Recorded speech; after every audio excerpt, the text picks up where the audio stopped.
a maklet experience. Makaingon gyud ko during ani nga time, asa day ko dapat magsugod og tuon? Dapat ba nako tun-an na tanan?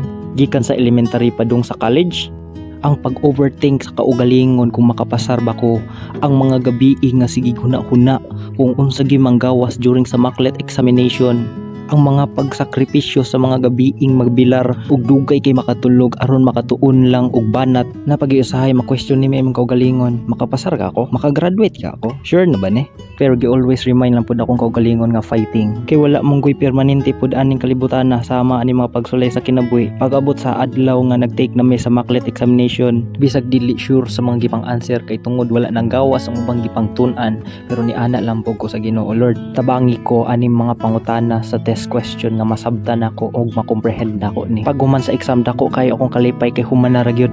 O para sa akong mga ka-batchmate aning 2025, padayon lang ta kay dili pa ni ang ending. Napatay ato bangon nga let examination soar high, ilustrado, o good luck natong tanan.